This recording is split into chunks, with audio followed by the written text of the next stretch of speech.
Hello, I'm Toby Fox from 1.5 Million New Homes, the local government challenge sponsored by Redloft and by Vistry.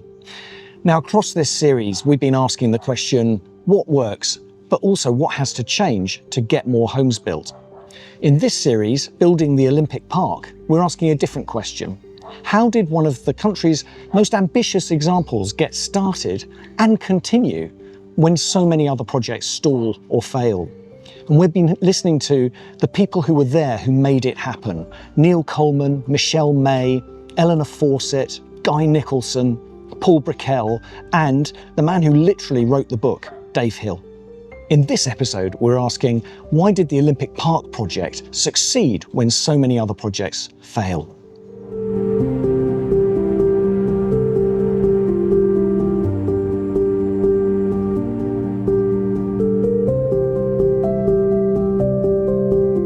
Newham because I was a councillor in Newham at the time too.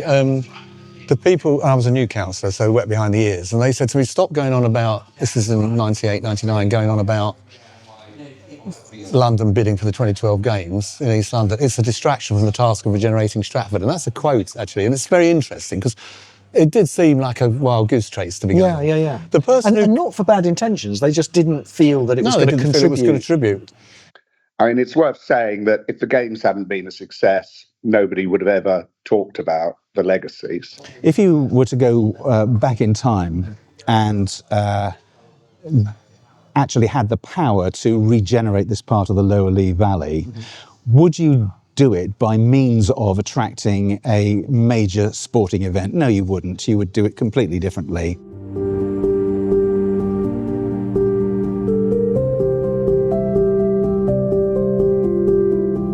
Remember at that time there were plans emerging for what was called Stratford City, for Stratford. Yes, yeah. There were ideas for the whole stretch of the Lower Lea Valley, which were sort of our unofficial community-based ideas, because no one else was interested really. It wasn't a London government. We were on the border of four local authorities, no coordination. So we had all these ideas, but no way of delivering them. Yeah. Going back to when John Major was Prime Minister, you can find elegantly written plans and prospectuses about how it could be transformed into something truly wonderful. Nothing ever happened. So from the very beginning, you could argue with the premise, that you wouldn't start from there. You wouldn't say this piece of land could be magnificently transformed initially to host an enormous sporting event. And my schooling of leading that and trying to get the four boroughs to talk to each other, which was no mean feat, was that was actually where we set the north-south 3-mile long park, from Hackney Marshes all the way down to the Thames. The town centres and the neighbourhoods that I was mentioning, the 6 town centres, 3 of which were new, and the approach to where the new housing would go and where the schools, and that they would be like the glue between the old and new communities. So I think that I think is quite interesting in terms of that was then what made it quite a no-brainer for what the Olympic master plan should be, because it was fitting into that.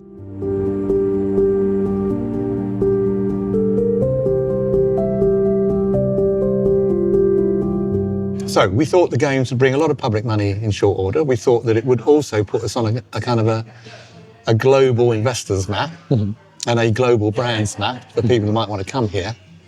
And then thirdly, and probably most important for us, it was an era, where if you talk to East Londoners as we were, about development, it was Canary Wharf.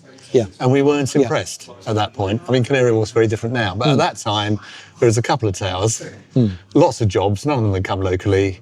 Development was a dirty word, regeneration was a dirty word. And so we thought, if we could capture the Olympic spirit, which was, hey, here's a big opportunity to do something for yourself and for your family and for your community, do well at school, get a job, start a business, grow a business. It might be a way of getting our communities behind the idea of development in general, not just the Olympics. So that was sort of why we thought. So there's something about the Olympic spirit, about everybody can have a go. Yeah. You can have a go. And there's a legacy as well yeah. that's important to the Olympic Games always. Yeah. The 4 boroughs didn't form the Development Corporation because they didn't have the authority, and don't indeed, even today, have the authority to do so. Only the Secretary of State had the authority then to do that. That, though, transitioned and evolved over time through to the Mayor of London having the power and the authority to, certainly within Greater London, to establish a development corporation without the authority of the Secretary of State, basically. There are 1 or 2 parliamentary instruments that still have to be gone through, but they're mainly to do with regulatory powers and to do with the transfer of planning powers back and forth, for example. So just for clarity. Absolutely. Yeah. But at the time, 4 boroughs working together with 4 very different boroughs, yes, of the same political kind of composition. All 4 were Labour authorities. But what started to happen very quickly was that, there was a 5th borough and then a 6th borough. So what is now the Royal Borough of Greenwich, for example, and the London Borough of Barking and Dagenham also came into that partnership because the Games footprint kind of spread appropriately and rightly into those 2 respective authorities. So we had quite a big partnership and we established that partnership, and that was very important. And I think it took a lot of mature kind of local government leaders who acknowledged each other's strengths and weaknesses, their characters indeed, who had more patience than perhaps others did, and all of those sorts of things, everything that you would normally expect in any kind of relationship going forward. But there was one common piece of sort of, what's the best way of describing this? Perhaps glue might be the better way of describing it. And that, of course, was the prospect of an Olympic and Paralympic Games and what that could unlock. And that could unlock a lot of ambitions that were being held locally by the then councils about where the future of their particular boroughs, and certainly this part of East London, this part of the geography, where indeed it could go. Very different proposition perhaps for Greenwich and for Barking and Dagenham, but for this part, in other words, around the Olympic Park itself, because Barking and Dagenham and Greenwich had part of the Games, but weren't adjacent to the park itself. Right. That's right. Yeah. And but a very important set of relationships because it actually gave a far greater kind of emphasis for the need for HM government to come in behind, and we brought forward this proposition, what we called convergence at the time. Which meant that, which was accepted by Number 10, and ministers immediately came in to support the boroughs to bring together kind of, should we call them government departments around social investment and change. So that was very much to do with reducing health inequalities, improving the quality of housing that was already here, and then off into the world of employment and skills and education. So across all of these very profound public services, and I must emphasize, it was because of the catalyst that was brought about.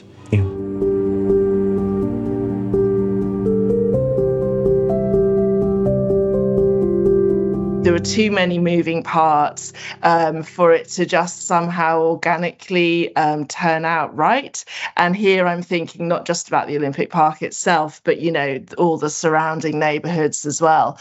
And so I think really thinking about how to get the DNA right so that we were creating a place that worked for the Games. So the logic of having obviously the park in the centre where all the spectators would be, you know, ringed with the venues, and then with all the back of house, and this kind of masterstroke, that what that then meant was that after the Olympics, you had the park, you had the venues, and then all of your sites were where you could stitch in with the surrounding communities. And I think that was so brilliant, because what what that meant was that once you cleared all the back of house stuff and temporary venues out of the way, you were then from day one facing outwards, because I think that's one problem that Olympic parks and other major developments have, is that sometimes they become quite introverted. Of course, when you're talking about a legacy for East London, right from the word go, you need to be connected with East London, right? And so I think that design move where we immediately created a place that was going to have tentacles, it was going to be stitching into the surroundings, I think is a really good example of what I mean by a master plan that really sort of translated the ambition into bricks and mortar, what you would actually build on the ground. For a lot of local people, they probably would, they might not have got tickets for staff. So, there was a lot of trust you needed to build about this is really going to be for them. For me, I sort of think more about some of our buildings. So I led our work on delivering our schools. So we've got 3 schools on the park. The Mossbourne Primary was our first, up by Here East in the north of the park. And then the Bobby Moore Academy, which is a split site, a secondary school on Stadium Island. And then in Sweetwater, Tower Hamlets bit of the park, we've got the Bobby Moore Primary School. So we made a really conscious decision in the master planning of the scheme right in the early days of 2011 that those sorts of buildings would become really important places of exchange for us. So this was about where they were situated and when you delivered them. So the schools are on the edge of the park, and they were delivered early because we were quite relaxed about young kids from existing communities outside of the park joining those schools. Yeah. So there were a few conversations where developers would say, well, aren't they going to be full before all of our new residents come in? And we're like, but that's great. It's a place of exchange. It occurred to us 2 things. First of all, that this was going to be a beautiful place, right, with the park and everything. What they were planning in Legacy was going to be beautiful, and we never thought of Stratford as being particularly beautiful.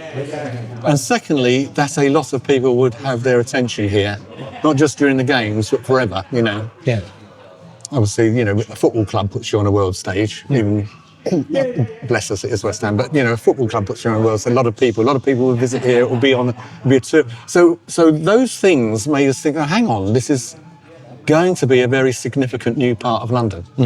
Because the original plans for Stratford were for a business district, by which you meant shops and offices. Yep. And that's where it stopped, really. And obviously it was a much smaller area than this became. And we thought, no, this is going to be a part of London of the significance of a Bloomsbury. That was a big inspiration. Or a South Kensington or wherever. And that's why in about probably that's why probably in about 2008-9 we started thinking about universities originally coming here. And again, the we was the local authorities and local community organisations. Yeah. Because the official plan by that stage was to have the beautiful park, but to build lots of flats, high-rise flats. Okay. If you remember, the original plan for the Legacy was you had to build lots of tall flats because we had to pay £1 billion back to the National Lottery. Right. And we were saying, no, actually, there's an opportunity to bring universities in here and cultural institutions. We spoke to a lot of universities. We got University College London interested. And indeed, they were going to build on Newham land outside the park originally before they decided to come here. In retrospect, it seems so obvious. This is almost easy to forget. But one of the first decisions that we made was that we didn't want to create new town centres within the Olympic Park. We felt that it was really important that the new neighbourhoods kind of plugged into the existing town centres, because that was the way that the existing residents and the existing businesses would be, part of all of the regeneration benefits. So not only did we have, of course, Leighton, Stratford and Bromley by Bow, but we were also going to create 3 new town centres as well at Hackney Wick, which is obviously sort of taking shape now really, really successfully, down at West Ham, which I think is just sort of coming on stream now, and then further down the valley in Poplar as well. And so the decision to have those town centres at the heart of the new developments meant that we weren't just creating a suburb. These were going to be real bits of London, with schools, with stations in the centre of them, with, everything civic and sort of community related, all carefully located right at the very edge of the Olympic Park, so that it wasn't a us and them type situation that would sort of develop there. And I think when you walk around it today, that blurring of the edges, hopefully is something that you kind of enjoyed experiencing when you were walking around it. We had a lot of arguments with the Olympic Delivery Authority in the early days about what should and shouldn't happen here. Because they're worried about a sporting event and making sure that's slick and efficient. They were thinking about legacy. We were particularly thinking about legacy. It was difficult to get them to open the doors to local communities. Yeah. And they were very good at telling people what was going on, but that's not the same.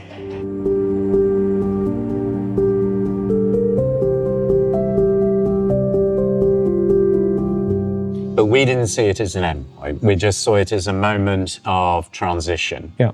An important point and an important moment of transition because the world was turning up and it had to work and so on and so forth, of course.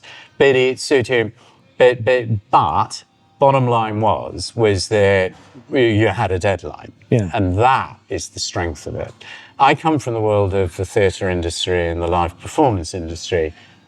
I grew up, certainly as a young adult, in a professional sense, in the world of deadlines.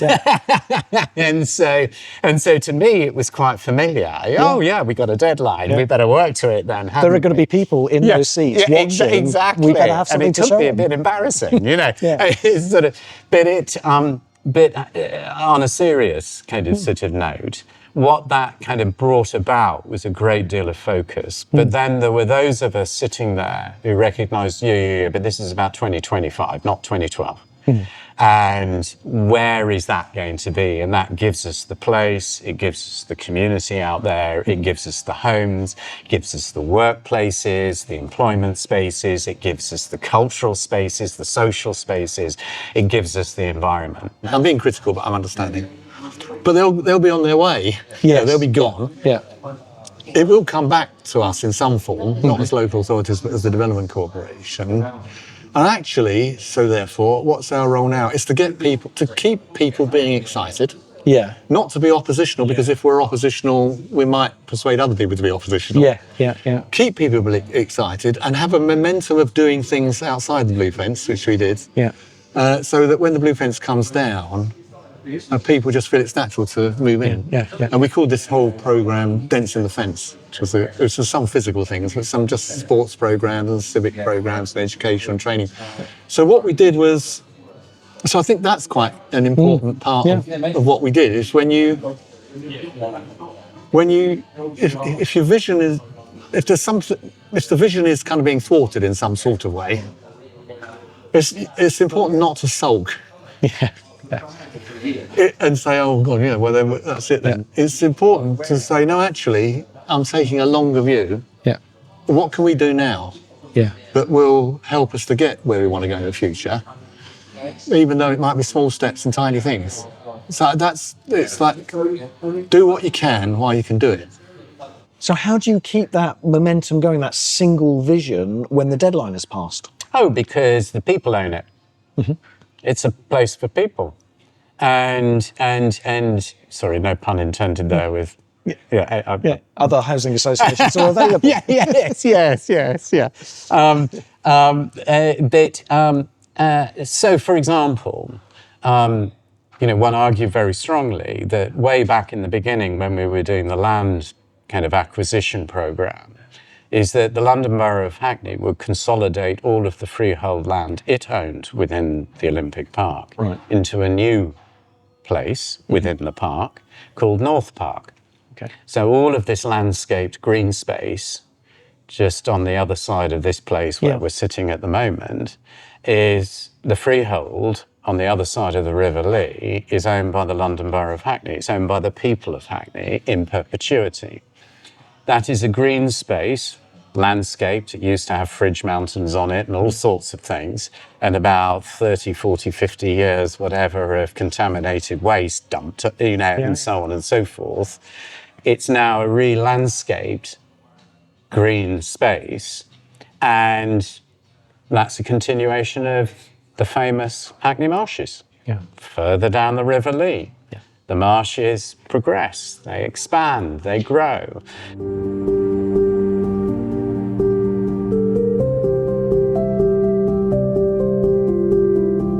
I also think one of the big lessons is that if you're going to do big things, you need a single purpose focused delivery organisation. That worked for the Games with the Olympic Delivery Authority. I think it worked for the Legacy with the London Legacy Development Corporation. And I think that's what you need if you're going to achieve a big regen project. Now, it doesn't necessarily need to be a development corporation, but there are a lot of arguments for places where that should happen. So, I mean, if you look at some of the government's ambitions in the Oxford-Cambridge corridor, where I'm doing some work at the moment, you can see in Cambridge, they're now advanced on plans for a centrally led urban development corporation to really drive the huge intellectual science and knowledge-intensive industries and more housing that Cambridge needs. If you go up north to Manchester and look at the Mayoral Development Corporation in Stockport, where they just appointed a new chair and expanded the boundaries of the development corporation, Andy Burnham pushing that. You can see again how that is working and achieving success. So I think, one of the things that a DevCo tends to bring with it is leadership. You've got to have someone, and that's why I think, the new chair who's just been appointed in Stockport, really important. You have someone of credibility who's going to drive this. But it is the single focus and bringing people together around a vision, around an understanding of what you're trying to achieve that works really well. So I think that's important. You also need money. You always need money. And you have to be imaginative these days about where you get it from. You have to bring in money from the private sector as well as the public sector. There's plenty of examples of places where that's happening as well. So I think it is possible to take over some of these features of success, the partnership between the private and the public sector, the single focus, adequate money, and you can achieve great things. So that's it for this episode of Building the Olympic Park, but we're going to be back with another episode in just a few days. So click like and subscribe and you won't miss that, and we'll look forward to seeing you.